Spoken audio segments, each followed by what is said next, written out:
यहाँ से स्टार्ट करेंगे। यूपीपीसीएस के हम लोग यहाँ पर पेपर देख रहे थे, तो यहाँ पर नेक्स्ट है इसका दूसरा पेपर रहेगा। ठीक है, दूसरा पेपर यहाँ पर डिस्कस करेंगे। पहला पेपर ऑलरेडी हम लोग यहाँ पर कर चुके हैं, राइट। अब तो स्टार्ट करते हैं, क्वेश्चन देखते हैं यहाँ पर टॉपिक यहाँ पर क्या है, सब्जेक्ट क्या होगा। जैसे कि यहाँ पर लिखा हुआ है कि विश्व का भूगोल, ठीक है, वर्ल्ड यहाँ पर ज्योग्राफी, इन्वायरमेंट पर्यावरण, और यहाँ पर यूपी स्पेशल, तीन ये हो गए। साथ में आपका करंट अफेयर्स जो होगा वो भी इसमें ऐड है।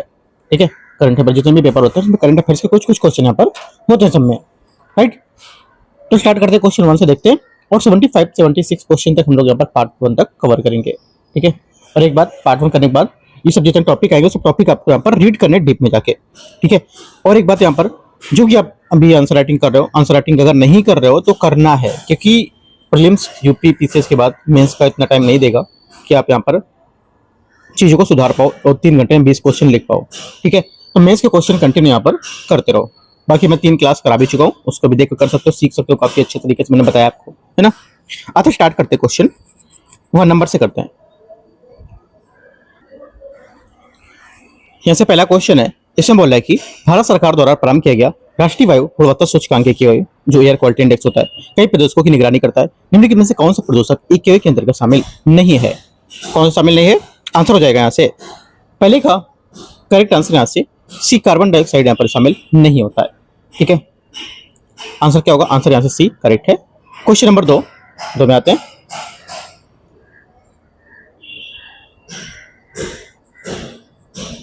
क्वेश्चन नंबर 2 है कि लाइकेन के संबंध में निम्नलिखित कथन पर विचार करना है। पहली बात है, लाइकेन वायु सल्फर डाइऑक्साइड प्रदूषण के प्रतिसंवेदनशील संकेतक होते हैं। पहला क्या होगा? दूसरे का पहला स्टेटमेंट यहाँ पर क्या होगा? पहला स्टेटमेंट यहाँ से करेक्ट है। सेकंड, लाइकेन में कवक साझेदार को सेवलांस कहा जाता है। सेकंड बात क्या होगी? सेकंड बात यहाँ से गलत है, क्योंकि सजीवी सहवास जिससे लाइकेन बना होता है, इसमें कवक घटक को कवकांश कहा जाता है, जबकि शैवाल घटक को सेवलांस कहा जाता है। ठीक है, तो यहाँ पर दोनों बाकी को घुमा दिया गया है। पहली बात सिर्फ करेक्ट है, आंसर एक करेक्ट है। क्वेश्चन नंबर 3 आते हैं। क्वेश्चन नंबर 3 है, इसमें बोला है कि यहाँ पर रोग के नाम दे रखा है और यहाँ पर कारक के प्रदूषक दे रखे हैं। कौन कौन से कारक हो सकते हैं इसके? ब्लू बेबी सिंड्रोम क्या होगा? देखो, ब्लू बेबी सिंड्रोम जो है ये हो जाएगा एकटू नाइट्रेट। ठीक है, उसके बाद मीना माता रोग हो जाएगा, बी का क्या होगा? बी का हो जाएगा पारामर्करी। इटाई रोग जो होता है ये क्या होगा? ये हो जाएगा सी का 1 कैडमियम। अब फ्लोरोसिस जो हो जाएगा ये हो जाएगा आपका डी का 3 फ्लोराइड। करेक्ट आंसर तीसरे का क्या होगा? ए करेक्ट है। आंसर क्वेश्चन नंबर 4 है, जल की किसी नमूने में जैव रासायनिक ऑक्सीजन जो होता है मांग, जिसको बोलते हैं बायोलॉजिकल ऑक्सीजन डिमांड BOD, इसमें उच्च मापन की जो सर्वोत्तम व्याख्या होती है निम्नलिखित में से किसके संकेतक के रूप में दी जा सकती है? करेक्ट आंसर हो जाएगा ये दी जाती है जैव निम्नीकरण कार्बनिक प्रदूषक का उच्च स्तर पर। ठीक है, आंसर क्या होगा? आंसर जाएगा आपका यहाँ से चौथे का बी करेक्ट आंसर है। क्वेश्चन नंबर 5 है, जल निकाय के जो सुपोषण होते हैं उसके बारे में विचार करना है। ये प्रमुख या मुख्य रूप से पोषक तत्वों के, विशेष रूप से नाइट्रोजन और फास्फोरस की जो अधिकता होती है ना, फास्फोरस की जो अधिकता होती है उसके कारण होता है। पांचवे का पहला स्टेटमेंट करेक्ट है। सेकंड, सुपोषण समानता क्या होता है? सुपोषण समानता जल निकाय में घुलित ऑक्सीजन की मात्रा में वृद्धि करता है। सेकंड क्या होगा? सेकंड गलत है, क्योंकि जब शैवाल प्रस्फुटन या शैवाल पुष्पन समाप्त होकर अपघटित होता है तो सूक्ष्म जीव ऑक्सीजन के उपभोग करते हैं, जिससे क्या होता है कि घुलित ऑक्सीजन में तीव्र कमी आती है और अल्पॉक्सी हाइपॉक्सिक मृत क्षेत्र बन जाते हैं, जो मछलियों के लिए अन्य जीवों की मृत्यु का कारण बनते हैं। पांचवे का ए करेक्ट है यहाँ से। क्वेश्चन नंबर 6 यहाँ से, इसमें बोला है निम्नलिखित अंतर्राष्ट्रीय अभिसमय जो होते हैं प्रोटोकॉल, और यहाँ पर उसके विषय वस्तु के बारे में विचार करना है। अभिसमय प्रोटोकॉल और इसकी विषय वस्तु क्या होगी? छठे में पहली बात है, ये बोला कि मॉन्ट्रियल प्रोटोकॉल स्थायी कार्बनिक जो प्रदूषक होते हैं वो उनका बताता है। पहले क्या गलत है, क्योंकि मॉन्ट्रियल प्रोटोकॉल 1987 में क्लोरोफ्लोरोकार्बन और CFC जैसे जो ओजोन क्षयकारी पदार्थ थे उससे संबंधित है, ना कि स्थायी कार्बनिक प्रदूषक। ये बात गलत हो जाएगी। सेकेंड है बेसल अभिसमय। बेसल विषय क्या होता है कि ये संकट परिसंकट में अवशिष्टों का सीमा पार संचलन करता है। जामथल अभिसमय यह भूमियों का संरक्षण करता है। तीसरी बात यहाँ से करेक्ट है। 2 और 3 सही है। आंसर यहाँ से क्या पूछा है? गलत पूछा है, तो गलत कौन सा था? एक गलत था पहला वाला। क्वेश्चन नंबर 7, किगाली संशोधन के बारे में विचार करना है। देखते हैं इसको। इसमें बोला है कि ये मॉन्ट्रियल प्रोटोकॉल में एक संशोधन है जिसका उद्देश्य हाइड्रोफ्लोरोकार्बन HFC के उपयोग को चरणबद्ध रूप में कम करना होता है। पहला क्या होगा, सातवें का पहला स्टेटमेंट यहाँ से करेक्ट है। सेकंड बात है, HFC की शक्तिशाली ग्रीन हाउस गैस है, ठीक है, जो ओजोन परत का भी उल्लेखनीय क्षरण करती है। सेकंड क्या होगा, सेकंड गलत, क्योंकि HFC का प्रयोग विशेष रूप से इसलिए आरंभ किया गया था क्योंकि वे CFC के विपरीत है और ओजोन का परत अवक्षय नहीं करती है। हालांकि वे अत्यंत शक्तिशाली ग्रीन हाउस गैस है और उनकी भूमंडलीय तापन क्षमता काफी अधिक है, इसी कारण उनके उपयोग को कम किया जाता है। ओनली वन करेक्ट है, सही पूछा है। क्वेश्चन नंबर 8 है, पेरिस समझौते के बारे में विचार करना है। पेरिस समझौते के संबंध में इसे वर्ष 2015 में पक्षकारों के 21वें सम्मेलन COP21 के दौरान अपनाया गया था। 8वें का पहला स्टेटमेंट करेक्ट है। सेकेंड, इसका उद्देश्य वैश्विक औसत तापमान वृद्धि को पूर्व औद्योगिक स्तरों की तुलना में 2 डिग्री सेंटीग्रेड से नीचे सीमित रखता है। सेकेंड भी करेक्ट है। क्योटो प्रोटोकॉल के अंतर्गत देशों द्वारा राष्ट्रीय स्तर पर निर्धारित योगदान प्रस्तुत किए जाते हैं। तीसरी बात क्या होगी, गलत है, क्योंकि NDC जलवायु कार्रवाई के लिए वे प्रतिज्ञा हैं जिन्हें देश पेरिस समझौते के अंतर्गत प्रस्तुत करते हैं, ना कि क्योटो प्रोटोकॉल के अंतर्गत। तीसरा गलत होगा, 1 2 करेक्ट यहाँ से। 8वें का आंसर ए यहाँ से सही है, 1 और 2। क्वेश्चन नंबर 9 आते हैं। इसे बोला जलवायु परिवर्तन पर अंतर्राष्ट्रीय कार्य योजना के संबंध में विचार करना है। इसका शुभारंभ वर्ष 2008 में किया गया था, ठीक है। पहला क्या होगा, 9वें का पहला स्टेटमेंट यहाँ से सही है। राष्ट्रीय सौर मिशन इसके 8 राष्ट्रीय मिशन में से एक है, सेकंड में सही होगा। तीसरा है राष्ट्रीय गंगा नदी बेसिन मिशन NAPCC, मतलब इसका जो राष्ट्रीय कार्य योजना थी, इसके अंतर्गत 8 मिशन में से एक है। ये गलत होगा क्योंकि 8 मिशन में इसका भाग नहीं होगा, ये है ना, ये गलत हो जाएगा। 1 2 सिर्फ करेक्ट है, 9वें का आंसर ए। क्वेश्चन 10 है। 10 बोला है कि भारत में वन स्थिति रिपोर्ट 2023 के बारे में विचार करने। भारत का वन आवरण क्षेत्र कुल भौगोलिक क्षेत्रफल का लगभग 21.76% है। पहला क्या होगा, 10वें का पहला स्टेटमेंट यहाँ से करेक्ट है। सेकंड है कुल वन एवं वृक्ष आवरण कुल भौगोलिक क्षेत्रफल का लगभग 25.17% होगा। सेकंड बात भी सही है। ये रिपोर्ट भारतीय वन सर्वेक्षण द्वारा प्रत्येक वर्ष प्रकाशित की जाती है। गलत है, प्रत्येक 2 वर्ष में एक बार दी जाती है, ठीक है, ना कि 1 वर्ष में। और ISFR की 2023 की रिपोर्ट वो 18वीं रिपोर्ट थी, और ये कौन सी है, 18वीं रिपोर्ट है ना। आगे आते क्वेश्चन, क्या होगा आंसर, ए करेक्ट है। क्वेश्चन नंबर 11 है। 11 बोला भारत में वन स्थिति रिपोर्ट 2023 के बारे में। उत्तर प्रदेश ने भारतीय राज्यों में वन एवं वृक्ष आवरण में दूसरी सबसे बड़ी वृद्धि दर्ज की है। 11वें का पहला स्टेटमेंट एकदम सही है। सेकंड है मध्य प्रदेश देश में क्षेत्रफल की दृष्टि से सर्वाधिक वन वृक्ष वाला आवरण वाला राज्य होगा। सेकंड बात गलत होगा क्योंकि 2023 के अनुसार ISFR की जो रिपोर्ट है उसके अनुसार भारत का मैंग्रोव आवरण कितना 4991.68 वर्ग किलोमीटर, जो 2021 की तुलना में 7.43% क्या करता है, कमी दर्शाता है। यह मुख्यतः गुजरात मैंग्रोव हानि के कारण हुई थी। ओनली 1 करेक्ट है, दूसरा गलत होगा।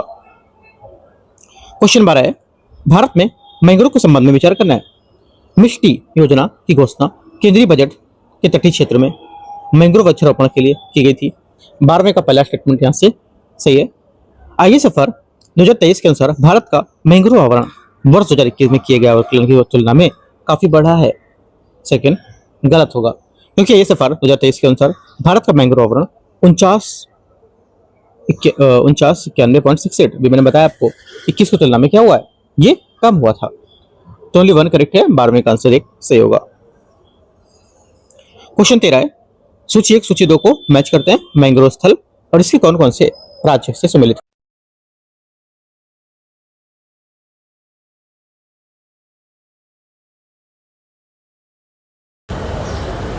जैसे 12वें का आंसर क्या था, 12वें का आंसर यहाँ पर कितना था, 12वें का आंसर ए करेक्ट था। ठीक है, ध्यान रखना क्योंकि माइक बीच में बंद हो गया था तो मैंने ध्यान नहीं दिया। 12वें का ए यहाँ से करेक्ट है, ठीक है, क्योंकि पहला सही है दूसरा गलत होगा। 13 नंबर आते हैं 13 बोल रहा है कि मैंग्रोव स्थल जो है उसके बारे में विचार करना है राज्य, और यहाँ पर स्थल दे रखा है इसका। सुंदरवन क्या होगा, 13 का हो जाएगा आपका पश्चिम बंगाल।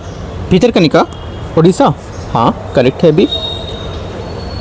पिचावरम तमिलनाडु और कोरिंगा आंध्र प्रदेश। करेक्ट आंसर 13 का ए करेक्ट है। क्वेश्चन 14 14 नंबर है। वन स्थिति रिपोर्ट 2023 के अनुसार देश में मैंग्रोव वन के अंतर्गत सर्वाधिक क्षेत्रफल किस राज्य में है? 14 का आंसर हो जाएगा पश्चिम बंगाल, इसका करेक्ट आंसर होगा।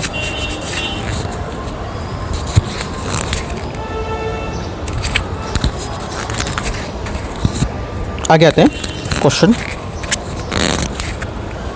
आगे क्वेश्चन है 15 नंबर, रामसर आर्द्रभूमि के स्थल के बारे में विचार करना है। पहला बोला है रामसर स्थलों की संख्या में संबंध में भारतीय राज्यों में उत्तर प्रदेश का दूसरा स्थान है। पहला क्या होगा? 15 का पहला स्टेटमेंट यहाँ से करेक्ट है। सेकंड, एशिया में स्थित रामसर की सर्वाधिक संख्या भारत में है। सेकंड भी सही है क्योंकि भारत में रामसर स्थलों की सर्वाधिक संख्या के संबंध में तमिलनाडु प्रथम स्थान पर, जबकि इसके बाद में उत्तर प्रदेश का स्थान आता है। सेकंड बात, एशिया में स्थित रामसर स्थल की सर्वाधिक संख्या भारत में ही है। 15 का दोनों करेक्ट है, आंसर यहाँ से सी करेक्ट हो जाएगा। क्वेश्चन 16, रामसर आर्द्रभूमि अभिसमय के संबंध में विचार करना है।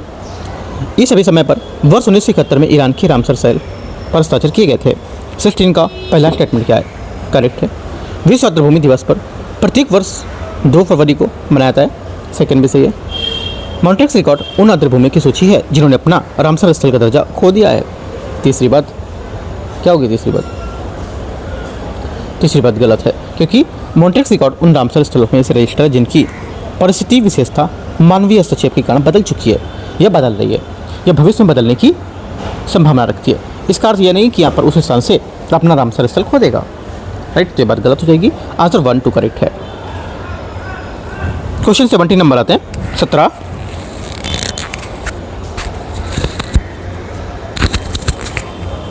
17 नंबर है।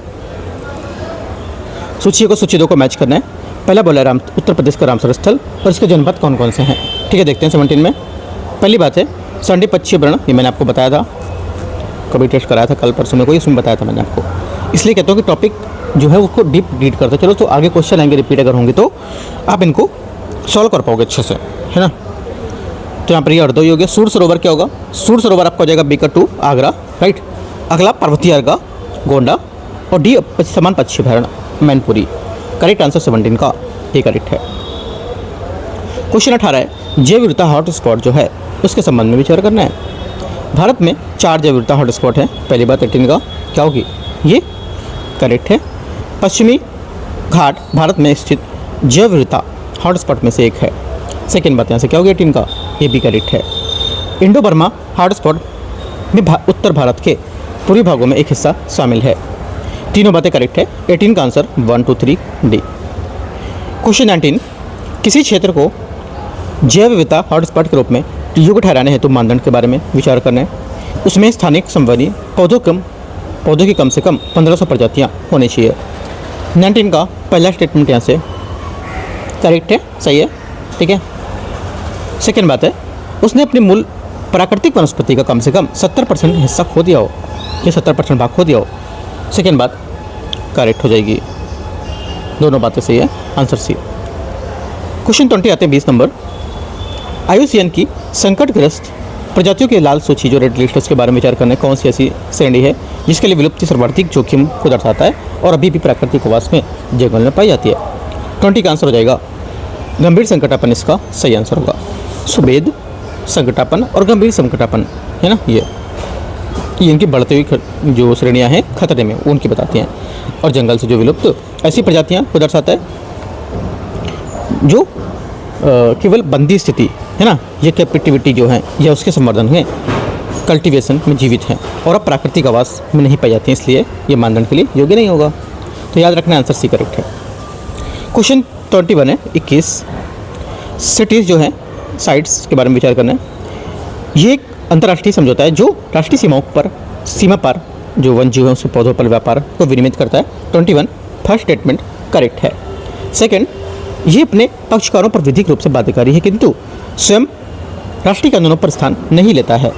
सेकंड भी करेक्ट है ना, दोनों बातें करेक्ट है क्योंकि सिटीज जो होता है ये अपने पक्षकार देशों में विधिक कानून रूप से बाध्यकारी है और किंतु ये केवल एक रूपरेखा प्रदान करता है जिसे पक्षकार अपने घरेलू कानूनों के माध्यम से लागू करना होता है और ये राष्ट्रीय कानूनों का स्थान नहीं लेता है।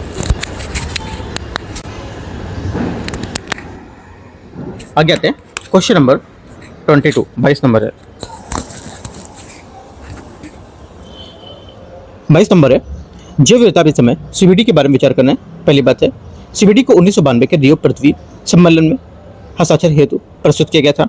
22 का पहला स्टेटमेंट यहाँ से करेक्ट है। कुनमिंग मॉन्ट्रियल वैश्विक जैव विविधता रूपरेखा को सीबीडी कॉप 15 में अपनाया गया था। करेक्ट है। इस रूपरेखा में वर्ष 2030 तक भूमि और समुद्री क्षेत्रों के 30% भाग के संरक्षण का 30-30 लक्ष्य शामिल किया गया है। तीसरा भी करेक्ट है। 22वें का 1, 2, 3 सभी बात यहाँ से सही है। Answer D. क्वेश्चन 23 नंबर है 23। सूची 1 सूची 2 को मैच करते हैं साधन और इसके यहाँ पर जिस क्षेत्र में केंद्रित है वो। 23 पहली बात है कार्टेजेना प्रोटोकॉल। कार्टेजेना प्रोटोकॉल हो जाएगा ए का 1। नगोया प्रोटोकॉल क्या होगा? बी का 2 अनुवांशिक संसाधनों तक पहुंच और लाभ साझाकरण। क्योटो प्रोटोकॉल क्या हो जाएगा? Kyoto protocol green house gas के उत्सर्जन में कमी और किगाली संशोधन हाइड्रोफ्लोरोकार्बन में चरणबद्ध रूप से कमी। 23 का आंसर क्या होगा? 23 का ए करेक्ट है। 24 नंबर है वन्य संरक्षण अधिनियम 1972 के बारे में भारत में संरक्षित क्षेत्र के बारे में विचार करना है। पहली बात है, सिवाय उन गतिविधियों के जिन्हें मुख्य वन्यजीव संरक्षक द्वारा अनुमति दी गई हो, राष्ट्रीय उद्यान के अन्य गतिविधियों को जैसे चराई समानता निश्चित होती है। 24 पहला स्टेटमेंट यहाँ से करेक्ट है। सेकंड है, राष्ट्रीय उद्यान की घोषणा केवल केंद्र सरकार द्वारा ही की जा सकती है। ये बात गलत है, क्योंकि राष्ट्रीय उद्यान वन्य संरक्षण अभ्यारण्य जो होता है दोनों की घोषणा राज्य सरकार द्वारा की जाती है। ऐसे क्षेत्रों की सीमाओं में परिवर्तन राज्य विधानमंडल के संकल्प के बिना नहीं किया जा सकता है। आंसर 1 सिर्फ करेक्ट है ए। 25 आता है 25 बोला है वन्य संरक्षण संशोधन जो अधिनियम है 2002 के बारे में विचार करना है। भारत में संरक्षित क्षेत्रों में निम्नलिखित में से कौन सी श्रेणी आरंभ की गई थी? आंसर हो जाएगा ये आरंभ की गई थी संरक्षण आरक्षित क्षेत्र और सामुदायिक आरक्षित क्षेत्र। सी यहाँ से 25 का सही आंसर होगा। ठीक है। वन्य संरक्षण अधिनियम 2002 द्वारा संरक्षित क्षेत्रों को 2 नई श्रेणियों में प्रारंभ की गई थी और संरक्षण आरक्षित क्षेत्र जो थी उसमें जो राष्ट्रीय उद्यान थे अभ्यारण्य थे उससे लगी राज्य स्वामित्व वाली भूमि पर स्थापित, और सामुदायिक आरक्षित क्षेत्र जो होते थे जैसे कि सामुदायिक या निजी भूमि पर स्थापित, है ना। ये राष्ट्रीय उद्यान और वन्य अभ्यारण्य 1972 के मूल अधिनियम में ही विद्यमान थे, जबकि बाघ आरक्षित क्षेत्र 2006 के संशोधन के तहत अधिकार प्राप्त था इसको। सी करेक्ट आंसर है 25 का। 26 नंबर है निम्नलिखित देशों पर विचार करना है। Ecuador, Gabon, Indonesia, Philippines. इनमें से कौन सा देश विषुवत रेखा से गुजरती है? करेक्ट आंसर 26 का हो जाएगा। ये गुजरती है, एक तो इक्वाडोर, ठीक है, दूसरा है गैबन, तीसरा आपका इंडोनेशिया, फिलीपींस से नहीं गुजरेगी। ठीक है, आंसर 1, 2, 3 ए करेक्ट है। 27 आते हैं सही सुमेलित करना है। यहाँ पर कौन सा सही सुमेलित होगा ज्वालामुखी देश के हिसाब से? पहली बात बोला है इसमें कि पोपो काटेपेटल मैक्सिको करेक्ट है। सेकंड दुकोनो फिलीपींस में सही है, और सही है क्योंकि यहाँ पर भी न्यूज़ में भी था दुकानो जो है उद्वार हुआ था, इसका करंट में यहाँ पर न्यूज़ में था ये, है ना। क्योंकि अभी दुकोनो जो था ये मई 2026 में हाल में हीरा द्वीप पर हुए एक बड़े ज्वालामुखी उद्वार के कारण काफ़ी न्यूज़ में था। पिटोन डेला फोर्नेज फ्रांस, तीसरा क्या होगा? तीसरा भी करेक्ट है ना। चौथा पपुआ गिनी उलावन पपुआ, चारों बातें करेक्ट है। ए यहाँ से 27 का सही आंसर है। पूछा गया था कौन सा सही सुमेलित है ना, तो 1, 2, 3 दूसरा गलत है क्या? दुकोनो फिलीपींस सही तो है, तो वो मैक्सिको और मार्टुगोस गोदर फ्रांस, हाँ ठीक है। दुकोनो गोदर और फिलीपींस, तीसरा फ्रांस द्वीप सही है, सभी सही है, चारों सही, तो ए आंसर होगा। ठीक है, आगे आते क्वेश्चन 28 बोले निम्नलिखित कथनों पर विचार करना है। 21 जून को सूर्य 23.5 डिग्री उत्तरी अक्षांश पर ठीक सिर के ऊपर होता है। 28 पहला स्टेटमेंट क्या होगा? 28 का पहला स्टेटमेंट यहाँ से क्या होगा? सोचो। पहली बात करेक्ट यहाँ से। सेकंड 23 दिसंबर को सूर्य जो है ये 23.5 डिग्री दक्षिण अक्षांश पर ठीक सिर के ऊपर स्थित होता है। सेकंड बात गलत है, क्योंकि 22 दिसंबर को सी तैनात को सूर्य की लंबवत मकर रेखा पर क्या करता है? ये पड़ता है ना, तो बात गलत हो जाएगी। तीसरा, विषुवत रेखा पर सूर्य की लंबवत किरणें केवल विषुव के दौरान पड़ती है। करेक्ट है एकदम, क्योंकि विषुव रेखा पर सूर्य की लंबवत किरणें केवल वर्ष में 2 बार पड़ती है, ऐसा विषुव के दौरान होता है। चौथी बात है, उष्णकटिबंधीय से परे किसी स्थान पर सूर्य की किरणें ठीक सिर के ऊपर नहीं पड़ेंगी। तीसरा क्या होगा, चौथा क्या होगा, चौथी बात करेक्ट है, क्योंकि सूर्य ठीक ऊपर होने पर स्थिति में इसको केवल 23.5 डिग्री उत्तर से 23.5 डिग्री दक्षिण तक फैले क्षेत्र में उष्णकटिबंधीय क्षेत्र कहा जाता है, जिसे पहले ही भीतर देखा जा सकता होगा। आंसर क्या है, आंसर हो जाएगा चौथा, तीसरा और पहला, 1 3 4। 1 3 4 कौन सा होगा, सी। क्वेश्चन 29 नंबर है, 29 नंबर, सूची 1 और सूची 2 स्थल रूप और इसके महाद्वीप कौन कौन से होंगे। पहली बात है, पहला बोला है कि एकांकागुआ आपको हो जाएगा दक्षिण अमेरिका, ठीक है। मेसेटा आपका यूरोप हो जाएगा। आगे सेरेंगेटी मैदान क्या होगा, ये अफ्रीका। और गिब्बन मरुस्थल क्या होगा, ऑस्ट्रेलिया। करेक्ट आंसर 29 का क्या होगा, डी करेक्ट है। क्वेश्चन नंबर 30 फिलीपींस के संबंध में निम्नलिखित पर विचार करना है। ये लुजोन जलडमरुमत द्वारा ताइवान से पृथक होता है। 30 का पहला स्टेटमेंट यहाँ से क्या होगा, करेक्ट है। सेकंड है, इसके पूर्व में दक्षिण चीन सागर क्या होगा, स्थित होगा। सेकंड बात क्या होगी 30 का, ये गलत है, क्योंकि इसके पूर्व में दक्षिण चीन सागर स्थित है, गलत है ना, क्योंकि दक्षिण चीन सागर पश्चिम में स्थित है और पूर्व में फिलीपीन सागर स्थित है, जो पश्चिम प्रशांत महासागर का एक बड़ा भाग होगा। तीसरी बात है, इंडोनेशिया के दक्षिण में स्थित है, इसमें ये करेक्ट नहीं होगा, क्योंकि फिलीपींस वास्तव में इंडोनेशिया के उत्तर में स्थित है, दक्षिण में नहीं। मायोन ज्वालामुखी मिंडानाओ द्वीप पर स्थित है। चौथी बात, ये भी गलत है, क्योंकि मायोन ज्वालामुखी मिंडानाओ द्वीप पर नहीं, बल्कि लुजोन द्वीप पर, जो बिकोल क्षेत्र में स्थित है। और मायोन अपनी लगभग पूर्णतः शंक्वाकार आकार के लिए विश्व भर में प्रसिद्ध है, ठीक है। आंसर क्या होगा, 1 सिर्फ करेक्ट है ना, 30 का सी करेक्ट हो जाएगा, गलत पूछा है, सी 2 3 4।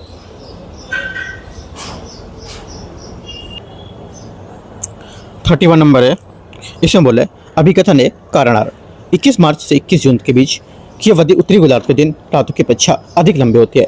31 पहला स्टेटमेंट यहाँ से क्या होगा, 31 का पहला स्टेटमेंट यहाँ से करेक्ट है। सेकंड, सूर्य का भासी लंबवत स्थिति विषुवत रेखा से कर्क रेखा की ओर उत्तर दिशा में स्थानांतरित होती है। सेकंड बात क्या होगी, सेकंड बात यहाँ से इसकी ये भी करेक्ट है, दोनों बातें सही है, इसकी व्याख्या भी करते हैं। आंसर 31 का ए करेक्ट है। 32 32 नंबर आते हैं, भूमध्य सागर के तट पर स्थित निम्नलिखित देशों पर विचार करना है। पहली बात है 32 में, इसमें बोला है कि Syria, Algeria, Albania, Slovenia, Jordan, Libya. 4 बातें 5 बातें हैं यहाँ पर, ठीक है। तो इसमें बोला कितने तट भूमध्य सागर से लगते हैं। भूमध्य सागर से जो लगेंगे, एक तो हो जाएगा सीरिया, अल्बानिया, ठीक है, और आपका स्लोवेनिया, राइट, और लीबिया। जॉर्डन इसमें नहीं होता है। आंसर क्या होगा, 1 2 3 5 इसका करेक्ट आंसर है, 1 2 3 5 correct answer A. Question number 33, निम्नलिखित क्षेत्र पर विचार करना है, कौन सम्मिलित नहीं है। अरब खाड़ी, सागर खाड़ी और भूमध्य सागर किससे जुड़ा है, वो पहला है 33 में। ये बोला है कि कौन सा सही सम्मिलित नहीं है, तो कैस्पियन सागर बॉस्फोरस जलडमरुमत नहीं होगा। लाल सागर स्वेज नहर, एड्रियाटिक सागर ओंटारो जलडमरुमत, काला सागर बॉस्फोरस डर्डा नेल्स। लेकिन चौथी बात, कैस्पियन सागर यहाँ से गलत है। कैस्पियन सागर एक स्थल रुद्र अंतर्देशीय जल निकाय है, इसका भूमध्य रेखा के साथ कोई प्राकृतिक संबंध नहीं है। बॉस्फोरस मरमरा डॉर्डानेलिस ये सब यहाँ पर इसकी सही बात है। क्वेश्चन नंबर 34 नंबर है, भूमध्य सागर में निम्नलिखित सीमांत सागरों को पश्चिम से पूर्व की ओर क्रम में व्यवस्थित करेंगे। क्या आएगा, पश्चिम से पूर्व यहाँ पर क्रम में लगाएंगे तो आंसर हो जाएगा, पहला आएगा बेलेरिक सागर, ठीक है। उसके बाद क्या आएगा, उसके बाद आपका आएगा दूसरा लिगुरियन सागर, तीसरा आयोरियन सागर और पहला ये एजियन सागर। 4 2 3 1 इसका करेक्ट आंसर है, 34 का ए नंबर सही होगा।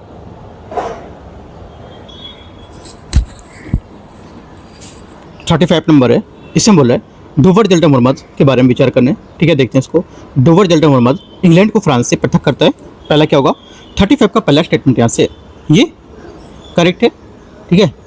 मतलब यहाँ पर 35 में पहली बात करेक्ट हो जाएगी। सेकंड, डोवर जलमर्मत बोथनिया की खाड़ी को इंग्लिश चैनल से जोड़ता है।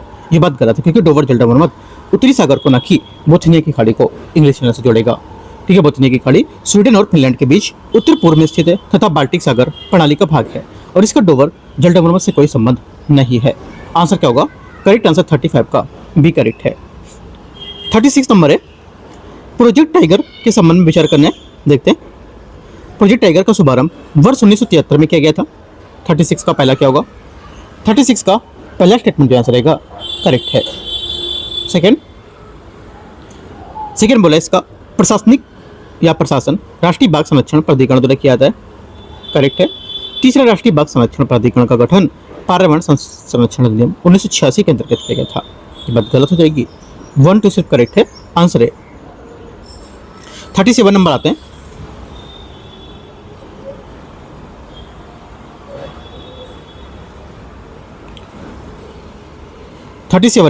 उत्तर प्रदेश में बाघ संरक्षण के संबंध में विचार करने।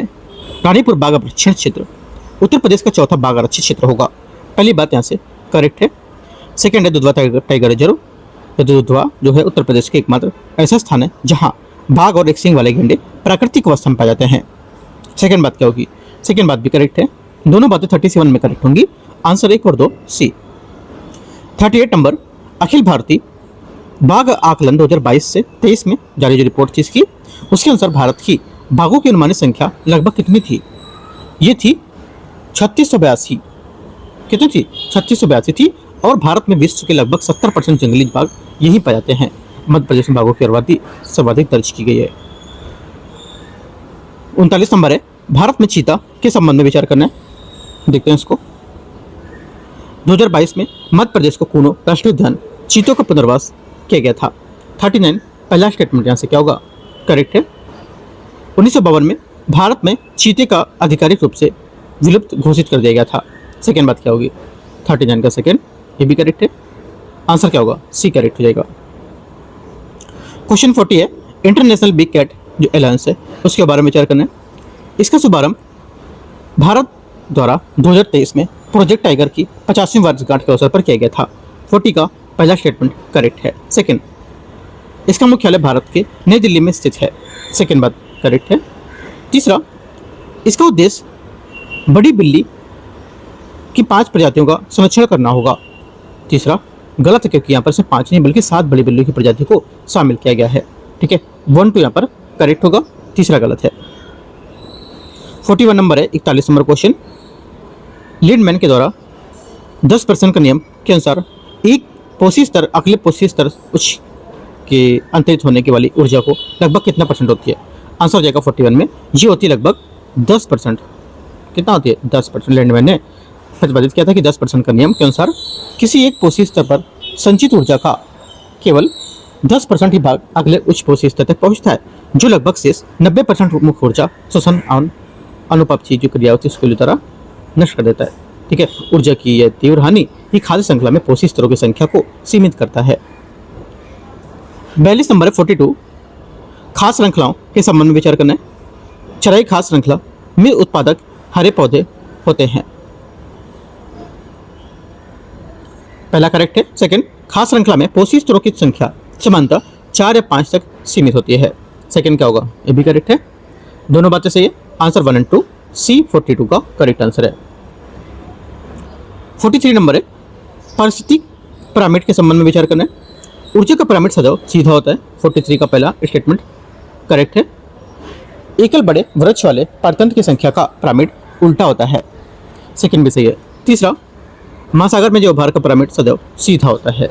तीसरी बात गलत है, क्योंकि महासागर जो भार का पिरामिड समानता उल्टा होता है, क्योंकि किसी भी समय पादप जो प्लवक होते हैं उसका जो भार उन उपभोक्ता की तुलना में कम होता है जिनमें पोषित करते हैं। 1 2 सिर्फ करेक्ट हो गया यहाँ से। 44 नंबर है, जैववर्धन के बारे में विचार करना है। पहली बात है, पहला बोला है ये खाद्य श्रृंखला में प्रत्येक क्रमिक पोषी स्तर पर कृषि प्रदूषक की क्षमता की वृद्धि को संदर्भित करता है। 44 पहला करेक्ट है। सेकंड, DDT एक ऐसे पदार्थ का प्रसिद्ध यहाँ पर उदाहरण है जो जैववर्धन से गुजरेगा। सेकंड क्या होगा? सेकंड बात जहाँ से जो हो जाएगी इसकी, ये 44 में करेक्ट है भी, है ना, दोनों बातें यहाँ से सही है। आंसर क्या होगा? आंसर हो जाएगा आपका यहाँ से 1 और 2 दोनों करेक्ट है। क्वेश्चन आते हैं 43 नंबर, 45 नंबर। 45 बोला है कि पारिस्थितिक अनुक्रमांक जो है उसकी प्रक्रिया के दौरान किसी पूर्व में निर्जन एवं खाली क्षेत्र में सबसे पहले स्थापित होने वाले जीवों का समूह को क्या कहा जाता है? बताओ क्या कहते हैं? आंसर हो जाएगा 45 का, इसको कहते हैं अग्रगामी समुदाय। इसका सही आंसर होगा अग्रगामी समुदाय उन जीवों का प्रथम समूह होता है, जैसे कि नग्न चट्टानों पर उगने वाले लाइकेन और मांस, ठीक है, जो किसी बंजर क्षेत्र पर सबसे पहले उगते हैं और प्राथमिक अनुक्रम का आरंभ करते हैं। 46 आते हैं, भारत में पर्यावरणीय विधान के बारे में विचार करने जल प्रदूषण निवारण अधिनियम 1974 द्वारा निर्मित किया गया था। पहली बात यहाँ से क्या होगी? करेक्ट है। सेकंड, वायु प्रदूषण निवारण नियंत्रण अधिनियम 1981 में निर्मित किया गया था। सेकंड बात ये भी करेक्ट है। तीसरा है, पर्यावरण संरक्षण अधिनियम 1986 के भोपाल गैस त्रासदी के पश्चात अधिनियमित किया गया था। तीसरी बात यहाँ से ये भी करेक्ट है। तीनों बातें सही हैं। आंसर क्या होगा? आंसर हो जाएगा 1 2 3, 46 का आंसर डी। 47 आते हैं, भारत में पर्यावरणीय प्रशासन तथा संविधान के संबंध में विचार करने केंद्रीय प्रदूषण नियंत्रण बोर्ड CPCB का गठन जल प्रदूषण नियंत्रण अधिनियम 1974 के अंतर्गत किया गया था। 47 का पहला स्टेटमेंट क्या होगा? करेक्ट है। पर्यावरण संरक्षण में संवर्धन के संबंधित प्रावधान 42वें संविधान संशोधन अधिनियम द्वारा जोड़ा गया था। यह भी करेक्ट है, 42वें संविधान संशोधन 1976 द्वारा। और आर्टिकल 48A राज्य के नीति निर्देशक तत्व पर्यावरण संरक्षण के संवर्धन होंगे, ठीक है। और 51A का जी जो होता है ये पर्यावरण संरक्षण की रक्षा में नागरिकों का मूल कर्तव्य होता है, इस संविधान में जोड़े गए थे। आंसर सी करेक्ट है। 48 आते हैं, 48 राष्ट्रीय हरित अधिकरण NGT के बारे में विचार करने नेशनल ग्रीन ट्रिब्यूनल। ये क्वेश्चन यूपी PCS और UPSC दोनों पूछे गए, एक ही साल दोनों ने पूछे थे, ठीक है। देखते हैं 48 को। पहला है, राष्ट्रीय हरित अधिकरण की स्थापना 2010 में की गई थी, ठीक है। पहला क्या होगा? पहला स्टेटमेंट यहाँ से 48 का क्या होगा? करेक्ट है, क्योंकि राष्ट्रीय हरित अधिकरण की स्थापना 2010 में की गई थी और 2020 में UPSC ने क्वेश्चन पूछा था इस पे, है ना। हाँ, 2020 पे या 19 पे लास्ट में पूछा था ऐसा कुछ यार, देखोगे आप PYQ करोगे तो। और यूपी PCS ने भी क्वेश्चन पूछा था उसी टाइम पे। NGT सिविल प्रक्रिया संहिता 1908 में निर्धारित प्रक्रिया से बंधा हुआ है। सेकंड क्या है? सेकंड गलत है, क्योंकि NGT सिविल प्रक्रिया संहिता 1908 से बंधा हुआ नहीं है। इसके स्थान पर यह प्राकृतिक न्याय के सिद्धांतों को निर्देशित करता है, ठीक है। तो सिर्फ पहला करेक्ट है यहाँ से। 49 नंबर है 49, सूची को सूची 2 को मैच करते हैं। संस्था और इसका स्थान क्या है, ठीक है। देखो बैकग्राउंड में थोड़ी सी आवाज़ आ रही है, इसको आपको मैनेज करना है, क्योंकि मैं थोड़ा सा बाहर क्लास ले रहा हूँ, है ना। अभी बाहर हूँ भी, इस वजह से यहाँ पर कुछ वॉइस है, आपको मैनेज करना है, क्योंकि बारिश और जो हवा इतना तेज रहता है कि उसी का ये आवाज़ बैकग्राउंड में थोड़ा आ रहा होगा, तो उसको मैनेज करना है ना। आगे आते हैं, उसको चेंज तो नहीं कर सकते, है ना, इतना कि काफ़ी कम करके भी मैं नॉइस कैंसिलेशन लगा करके भी यहाँ पर बना रहा हूँ, उसके बाद भी कुछ थोड़ा बहुत आएगा, तो आपको मैनेज करना है। 49 नंबर है, भारतीय वन्यजीव संस्थान क्या होगा? देहरादून, करेक्ट है। सलीम अली पक्षी विज्ञान और प्राकृतिक इतिहास केंद्र कहाँ पर है? कोयम्बटूर, एकदम करेक्ट है। तीसरा है, JB पंत राष्ट्रीय हिमालय पर्यावरण संस्थान अल्मोड़ा, करेक्ट है। चौथा, भारतीय वन प्रबंधन संस्थान भोपाल। चारों बातें करेक्ट है। A1 B2 C3 D4 correct answer A। 50 यहाँ पर संगठन दे रखे सचिवालय और इसके मुख्यालय कहाँ पर स्थित है बताओ। पहली बात है, UNEP हेडक्वार्टर नोरेबी केन्या में, ठीक है। IUCN के हेडक्वार्टर किधर होगा? मुख्यालय स्विट्जरलैंड के ग्लैंड में स्थित है, सही है। सिटीज सचिवालय जिनेवा। तीसरा क्या होगा? हाँ ठीक है, सिटीज का क्या होगा? जिनेवा में होगा, हाँ ठीक है, जिनेवा में होगा। और CBD का सचिवालय किधर होगा? मॉन्ट्रियल, है ना। जैव विविधता जो विषय में होता है CBD, convention on biological diversity, Montreal, correct answer A1 B2 C3 D4 A correct है। 51 नंबर 51, पर्यावरण से संबंधित कथन पर दिवस और तिथि के हिसाब से कौन सा सही हो रहा है, सम्मिलित नहीं हो रहा है, ये बताना है। सही सम्मिलित नहीं है, आंसर हो जाएगा कौन सा? अंतर्राष्ट्रीय जैव विविधता दिवस 11 जुलाई को नहीं होता। 11 जुलाई को क्या होता है? विश्व जनसंख्या दिवस होता है ना। ये क्या होगा? 22 जुलाई को, सॉरी 22 मई को होगा, ये 22 मई को होगा, 11 जुलाई को जनसंख्या दिवस होता है, ठीक है।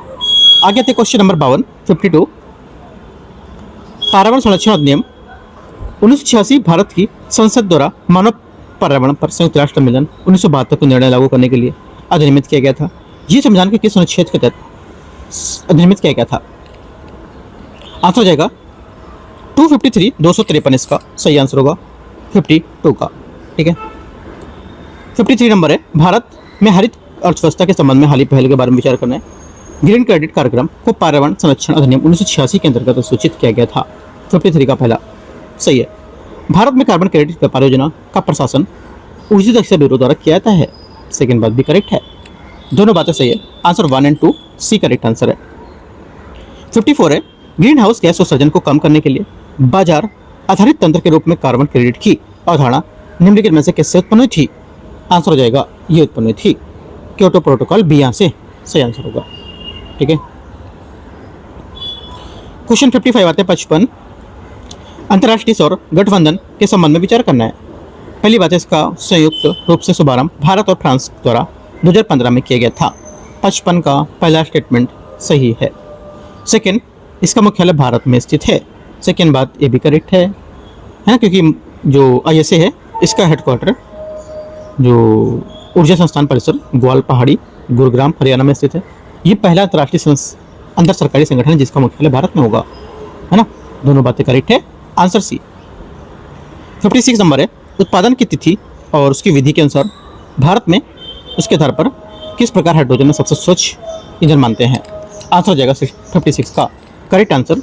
ये नवीकरणीय ऊर्जा उपयोग को जल विद्युत में अपघटन करके उत्पादित हाइड्रोजन, सी यहाँ से क्या होगा 56 का करेक्ट आंसर हो जाएगा।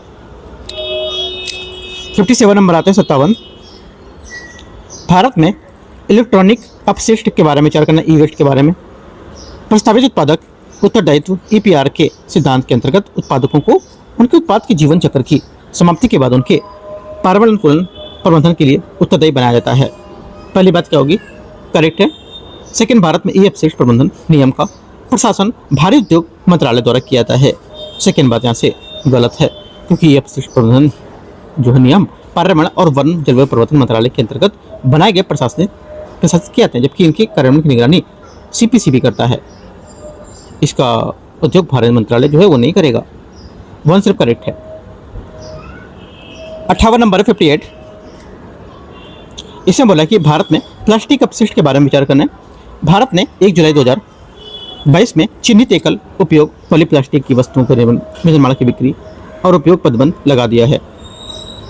58 का पहला करेक्ट है। सेकेंड बात है, ये प्रतिबंध प्लास्टिक अपशिष्ट प्रबंधन नियम के अंतर्गत अधिसूचित किया गया था। सेकेंड बात क्या होगी? सेकेंड बात यहाँ से ये भी करेक्ट है, दोनों सही है। आंसर यहाँ से सी करेक्ट है। 59 नंबर है 59। नमामि गंगे कार्यक्रम के संबंध में विचार करना है। इसे 2014-15 में गंगा नदी के कायाकल्प के लिए एक प्रमुख कार्यक्रम के रूप में प्रारंभ किया गया था। पहला सही है। सेकेंड, राष्ट्रीय स्वच्छ गंगा मिशन जल शक्ति मंत्रालय के अंतर्गत काम करता है। करेक्ट है। गंगा नदी का उद्गम उत्तर प्रदेश के स्थित गंगोत्री हिमनद से होता है। तीसरा गलत है, क्योंकि गंगा नदी का उद्गम उत्तराखंड में स्थित गंगोत्री हिमनद से नहीं बल्कि उत्तर प्रदेश में ये आगे से प्रभावित होकर उन्हीं से प्रवेश करेगी। ठीक है, भागीरथी के रूप में। कहां पर होगा? उत्तराखंड में गंगोत्री हिमनद से होता है। 1 2 करेक्ट है, आंसर यहाँ से। क्वेश्चन नंबर 60 दुधवा राष्ट्रीय उद्यान जो भारत नेपाल सीमा की निकट तराई क्षेत्र में स्थित उत्तर प्रदेश का एकमात्र राष्ट्रीय उद्यान है, किस जनपद में स्थित है? 60 का करेक्ट आंसर हो जाएगा, ये स्थित है लखीमपुर खीरी, सी यहाँ से सही आंसर 60 का होगा। ठीक है, क्वेश्चन नंबर 61 है, सुमेलित कौन सा नहीं है बताना है। 61 में झील और यहाँ पर इसका संबद्ध नगर क्षेत्र। पहली बात है, सुपीरियर झील क्या होगा? सुपीरियर झील आपका शिकागो के साथ सुमेलित गलत हो जाएगा, क्योंकि ये मिशिगन झील के तट पर स्थित है, ना कि सुपीरियर के, है ना, गलत होगा। मिशिगन झील डुलुथ, ये भी गलत है, क्योंकि मिशिगन झील डुलुथ के साथ गलत है, क्योंकि ये डुलुथ शहर सुपीरियर झील में स्थित है, ना कि मिशिगन झील पर। इरी झील डेट्रॉइट, ये बात यहाँ से करेक्ट है। अगला, ओंटारियो झील टोरंटो, ये भी करेक्ट है, लेकिन गलत पूछा है तो 1 और 2 गलत है। 1 और 2 मतलब बी नंबर। 62 नंबर 62। नीचे दिए गए भी कथन और कारण है। केप टाउन खाद्य प्रसंस्करण उद्योग का एक महत्वपूर्ण केंद्र होगा। 62 का पहला स्टेटमेंट यहाँ से करेक्ट है। केप टाउन एक भूमध्य सागरीय जलवायु प्रदेश में स्थित है। सेकेंड बात ये भी करेक्ट है। दोनों बातें सही है, आंसर है और इसकी व्याख्या भी करता है। 63 नंबर है, इसिक कुल झील निम्नलिखित में से किस देश में स्थित है? इसिक जो कुल झील है ये स्थित है कहाँ पर? ये स्थित है किर्गिस्तान में। हाँ, ये झील उत्तर पूर्व किर्गिस्तान में स्थित है। आपसे ये भी पूछ सकता है किर्गिस्तान में कहाँ पर स्थित है? उत्तर पूर्व, पश्चिम, दक्षिण, दक्षिण पश्चिम ऐसा करके घुमा सकता है क्वेश्चन, तो याद रखना है। और ये झील चारों ओर से बर्फ से ढकी हुई है और ये तिएन शान पर्वतमाला, जिसे स्वर्ग का पर्वत भी कहता है, उससे घिरी है। आंसर क्या होगा? या फिर क्वेश्चन पूछ सकता है तिएन शान पर्वतमाला कहाँ पर है? इससे कौन सा जो झील घिरी हुई है ऐसा करके बोलेगा, है ना। ये एक अंतर प्रवाही बेसिन है जिसका अर्थ है कि इसमें कोई भी नदी बाहर नहीं निकलती और ना ही ये महासागर से जुड़ती है। और ये झील जल का गहरा नीला खारा पानी होता है। ठीक है, ये सब बात याद रखना है। 63 का भी। 64 आते हैं, भूमध्य सागरीय जलवायु जो प्रदेश है उसकी लक्षणिक विशेषताओं के बारे में विचार करना है। पहली बात है, पहला बोला है कि यह है क्या? यह है मुख्य रूप से केवल उत्तरी गोलार्ध में 30 डिग्री और 45 डिग्री अक्षांशों के बीच महाद्वीपीय पश्चिमी किनारों पर पाया जाता है। 64 पहला गलत है, क्योंकि भूमध्य सागरीय विशेषता होती है कि गर्म शुष्क जो ग्रीष्म ऋतु है उसमें और सौम्य आदर्श ऋतु है, ये दोनों गोलार्धों में उत्तर दक्षिणी में लगभग 30 से 45 के बीच यहाँ पर पाई जाती है, न कि केवल उत्तरी गोलार्ध में। पश्चिमी पोरों में भूमध्य रेखा की ओर स्थानांतरण के कारण यहाँ अधिकांश वर्षण शीत ऋतु के दौरान होता है। सेकेंड बात सही है। यहाँ की प्राकृतिक वनस्पति में खुले वन भूमि और छोटी कठोर पत्तियों वाली सूखा प्रतिरोधी झाड़ियाँ पाई जाती हैं। तीसरा करेक्ट होगा। आंसर क्या होगा? 2 और 3 सही है। सही आंसर 64 का सी। 65 नंबर आते हैं, विश्व के निम्नलिखित द्वीपों पर विचार करना है और उन्हें क्षेत्रफल के आरोही क्रम के हिसाब से व्यवस्थित करना है। 65 आंसर क्या होगा? आंसर हो जाएगा आपका यहाँ से बोर्नियो, ठीक है, उसके बाद सुमात्रा, उसके बाद बोर्नियो के बाद क्या होगा? बफिन द्वीप, है ना, उसके बाद सुमात्रा आएगा, राइट। उसके बाद आपका आएगा चौथा ग्रेट ब्रिटेन। करेक्ट आंसर 65 का सी करेक्ट है। 66 नंबर है 66, नीचे दिए गए भी कथन और कारण है, देखते हैं इसको। प्राकृतिक जल चक्र में वर्षण के लिए संघनन एक अनिवार्य पूर्व शर्त होती है। 66 का पहला करेक्ट है। वर्षण इसलिए होता है क्योंकि जल वाष्प वायुमंडल में सीधे इतनी भारी हो जाती है कि गुरुत्वाकर्षण के प्रभाव में पृथ्वी की सतह पर गिरने लगती है। सेकेंड बात क्या होगी? सेकेंड बात भी यहाँ से करेक्ट हो जाएगी। क्या होगी? करेक्ट होगी। सेकेंड बात यहाँ से इसकी, पहला तो यहाँ से करेक्ट हो जाएगा, लेकिन सेकेंड बात गलत है इसकी, करेक्ट नहीं होगी। सेकेंड बात क्या होगी? गलत है इसकी। क्यों? क्योंकि वर्षण तब नहीं होता है जब जलवाष्प भारी हो जाता है, बल्कि ये तब होता है जब जलवाष्प पहले संघनित होकर बड़ी तरल बूंदों में, ठोस बूंदों में आकार ले लेता है। इस प्रकार संघनन से वर्षण तब होता है। इसलिए इसी कारण की, लेकिन कारण आर में भौतिक प्रक्रिया गलत वर्णन किया गया है। आंसर सी करेक्ट है 66 का। 67 नंबर है, विक्टोरिया झील के संबंध में विचार करना है, देखते हैं कौन सा सही नहीं है।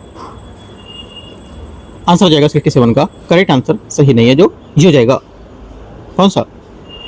भूमध्य रेखा इस झील से होकर गुजरती है। पहली बात यहाँ से गलत, क्योंकि भूमध्य रेखा स्वयं विक्टोरिया झील के मुख्य निकाय के बीच से होकर नहीं गुजरती, बल्कि ये झील ठीक उत्तरी छोर के पास युगांडा और केन्या के हिस्से पे साथ होकर गुजरेगी। सेकंड है, ये सतही क्षेत्रफल की दृष्टि से अफ्रीका में सबसे बड़ी झील है। सेकंड बात क्या होगी? करेक्ट है। ये युगांडा, केन्या और तंजानिया द्वारा साझा की जाती है। करेक्ट है। ये नील का स्रोत है, ये बात गलत है। क्यों? क्योंकि विक्टोरिया झील श्वेत नील का स्रोत है, ना कि नीली नील का। 1 और 4 गलत है, गलत ही पूछा था तो सी। 68 नंबर, निम्नलिखित में से अभी कथन और कारण है। अधिकांश भूकंप विवर्तनिक प्लेट सीमा पर आते हैं। 68 का पहला स्टेटमेंट सही है। भूकंप तब आता है जब चट्टान से संचित प्रतिबल तनाव भ्रंशों का घर्षण प्रतिरोध से अधिक हो जाता है, जिससे क्या होता है? ऊर्जा अचानक भूकंपी तरंगों के रूप में मुक्त हो जाती है। सेकेंड बात क्या होगी? सेकेंड बात यहाँ से ये भी करेक्ट है, लेकिन इसकी व्याख्या नहीं कर रहा है, क्योंकि यहाँ पर भूकंप की जो विवर्तनिक प्लेट की सीमाओं के बारे में बात कर रहा था और यहाँ पर ये बात कर रहा था इसकी चट्टानों की। ठीक है, दोनों बातों डिफरेंस है, लेकिन बातें दोनों करेक्ट है। आंसर क्या होगा? 68 का बी करेक्ट है। 69 आते हैं 69 नंबर क्वेश्चन। झील देश के सम्मिलित करना उसके हिसाब से देखते हैं। विक्टोरिया झील क्या होगा 69 में? विक्टोरिया झील हो जाएगा आपका युगांडा, केन्या और तंजानिया। तुर्काना झील केन्या इथियोपिया। ताना झील केन्या नहीं होगा, है ना, ताना झील केन्या नहीं होगा। ताना झील आपको हो जाएगा पूरी तरह से इथियोपिया में स्थित है और ये नील नदी का प्रमुख स्रोत है। इसका केन्या से कोई भौगोलिक संबंध नहीं है। चौथा है नासिर झील। नासिर झील क्या होगा? ये असवान उच्च बांध से निर्माण बनी एक विशाल कृत्रिम झील है।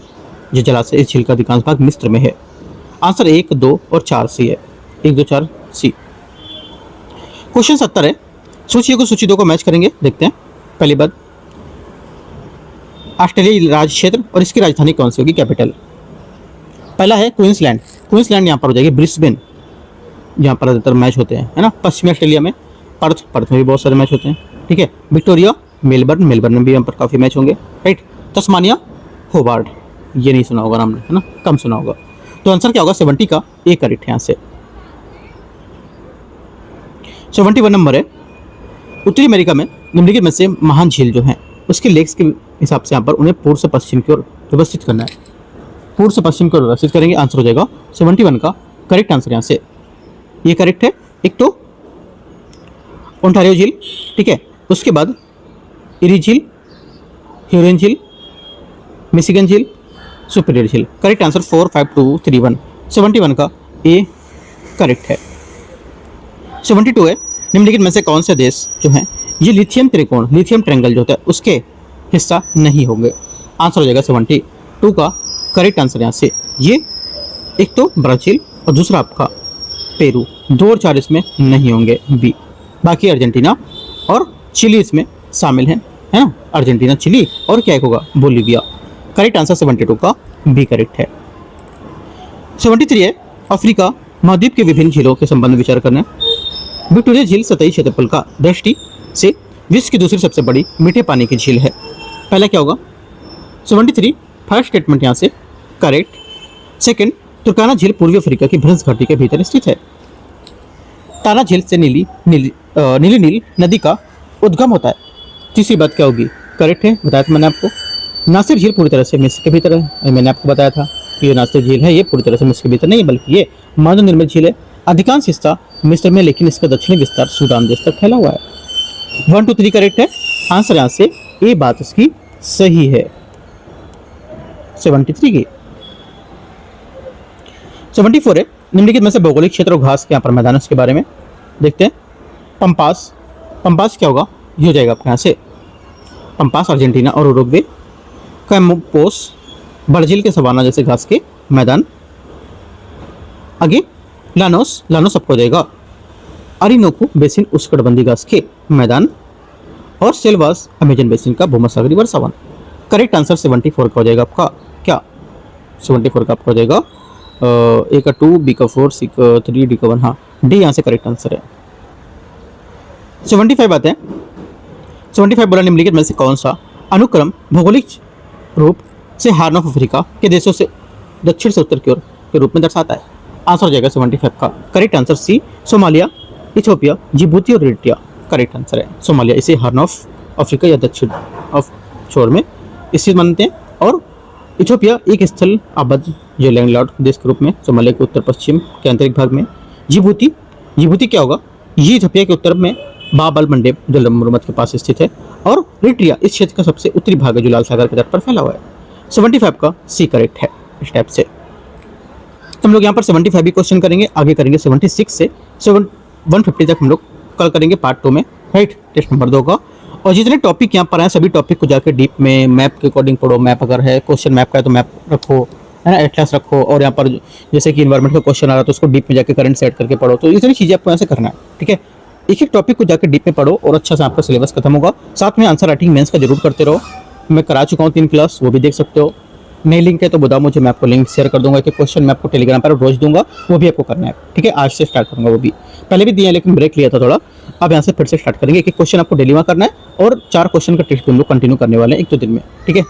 तो कंटिन्यू आप लोग भी स्टार्ट करो, एंड करते हैं। और देखो यहाँ पर कुछ बैकग्राउंड की अगर वॉइस है तो उसको मैनेज करना है, क्योंकि मैं कुछ टाइम के लिए बाहर हूँ, है ना। तो यहाँ पर क्या होगा कि जैसे कि हवा क्या है कुछ, और यहाँ पर बारिश भी काफ़ी बहुत है, तो इस वजह से आपको थोड़ी बात यहाँ पर जो वॉइस रहेगी हो सकता है थोड़ा दिक्कत हो, लेकिन आपको मैनेज करना है, ठीक है। 2 से 3 दिन की बात है, राइट।